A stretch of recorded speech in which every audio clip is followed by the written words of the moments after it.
Gas agency నుంచి రాజీవ్ గారికి, అమరేశ్వరి గారికి, తహసీల్దార్ కళ్యాణ్ గారికి, ఆదినారాయణ గారికి, పద్మావతమ్మ మేడం గారికి, లక్ష్మీదేవి గారికి, సింధు గారికి,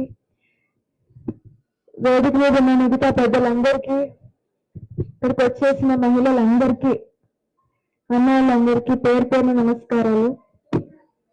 ఇవాళ అందరము 2025 మన సంవత్సరం ఎండ్ అవుతుంటే ఒక పక్కన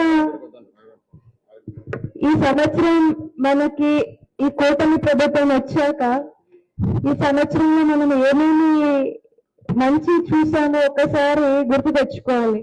ఇయర్ ఎండ్ అంటే అదే కదా, ఈ సంవత్సరంలో ఏవేవి జరిగాయో, మనం ఏమేమి పాజిటివ్స్ చేసుకున్నామో, మన లైఫ్ లో ఏమేమి నెగిటివ్స్ జరిగాయో అవన్నీ నెక్స్ట్ సంవత్సరంలో మనం ఏం మార్పులు తీసుకురావాలో అవన్నీ ఒకసారి గుర్తు తెచ్చుకునే ఒక రోజు ఇయర్ ఎండ్ అంటే. సో ఈ సంవత్సరం రోజుల్లో పెన్షన్లు చూసాము. కూటమి ప్రభుత్వం వచ్చి దాదాపు 17-18 నెలలు అయింది. రాగానే గత ప్రభుత్వంలో 2000 పెన్షన్ 3000 చేయడానికి 5 సంవత్సరాలు పట్టింది మనకందరికీ తెలిసిన విషయమే. కానీ ఇప్పుడు ఆ పెన్షన్ 3000 నుంచి 4000 పెరిగి ప్రతి నెల 1వ తారీఖే లేదంటే సెలవు గిని వచ్చిందంటే ముందు రోజే పెన్షన్ ఇచ్చే కార్యక్రమం మనము చూస్తూనే ఉన్నాం ఆంధ్రప్రదేశ్ లో. అది కూడా 1, 2, 3, 4 3000 కాదు 4000. ఇంకా డిజబిలిటీ వాళ్ళు ఎవరైనా ఉన్నారు అంటే 6000, 10,000, 15,000 పెన్షన్లు మనం చూస్తున్నాం. పక్కన ఉన్న రాష్ట్రాలు వేరే ఏదైనా రాష్ట్రాలు 29 రాష్ట్రాల్లో వేరే ఏ రాష్ట్రం తీసుకున్నా కూడా 4,000 రూపాయల పెన్షన్ అనేది ఎక్కడ కూడా లేదు. ఓన్లీ మన ఆంధ్రప్రదేశ్ రాష్ట్రంలోనే ఉంది. సో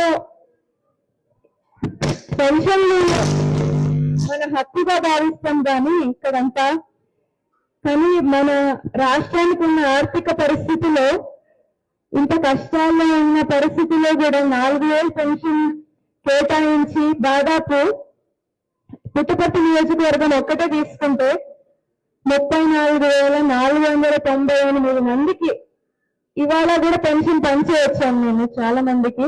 సో అంతమందికి పుట్టపర్తి నియోజకవర్గంలో ఇస్తున్నాం పెన్షన్.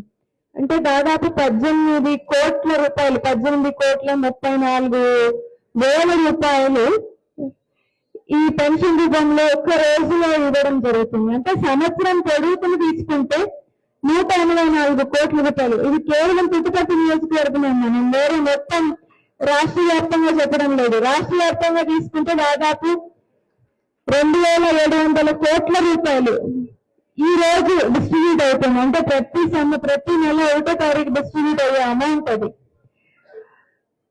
ఇది ఒకటే చేసుకోవద్దండి. తల్లికి వందనం ప్రోగ్రాం, ఈ తల్లికి ఎంతమంది బిడ్డలు ఉంటే అంతమందికి తల్లుల అకౌంట్ లోకి 15,000 చొప్పున అమౌంట్ పడుతుంది. దాదాపు 67 లక్షల మంది పిల్లలు దీనివల్ల చదువుకోగలుగుతున్నారు. తల్లులు వాళ్ళ పిల్లలకి మంచి భవిష్యత్తు ఏర్పాటు చేసుకోవడానికి, ఆ అమౌంట్ తీసి వాడుకోవడానికి వాళ్ళకంటూ ఒక హక్కుని ప్రభుత్వం కల్పిస్తుంది. ఇది టోటల్ గా వేసుకుంటే దాదాపు 10,000 కోట్ల రూపాయలు కేవలం తల్లికి వందడానికి సంవత్సరానికి ప్రభుత్వానికి అయ్యే ఖర్చు. ఇంకా బస్సు సర్వీసెస్ మన ఆగస్ట్ 15 రోజు స్వాతంత్ర దినోత్సవం రోజు మనకందరికీ స్వాతంత్రం వచ్చింది ఆంధ్రప్రదేశ్ లో. మనం ఎంతమంది ఇవాళ స్త్రీ శక్తి ప్రోగ్రామ్ లో బస్సులు వాడి వచ్చారు? ఇక్కడికి బస్సు వాడి ఎంతమంది వచ్చారు? అంతే కదా, ముందు 40% ఉండేవాళ్ళంట ఆగస్ట్ 15కి ముందు. ఇప్పుడు మగవాళ్ళంతా బయటికి వేసేసి మనం మాత్రమే తిరుగుతున్నాం బస్సుల్లో.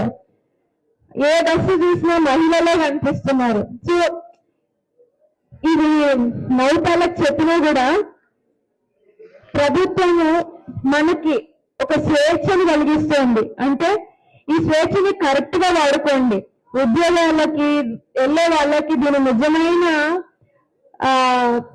ఎఫెక్ట్ కనపడుతుంది. ఎందుకంటే దాదాపు 3,000 నుంచి 4,000 రూపాయలు ప్రతి నెల వాళ్ళకి ఉద్యోగాలకి వెళ్ళే వాళ్ళకి ఆదా అవుతుంది ఈ ఫ్రీ బస్ సర్వీస్ వల్ల.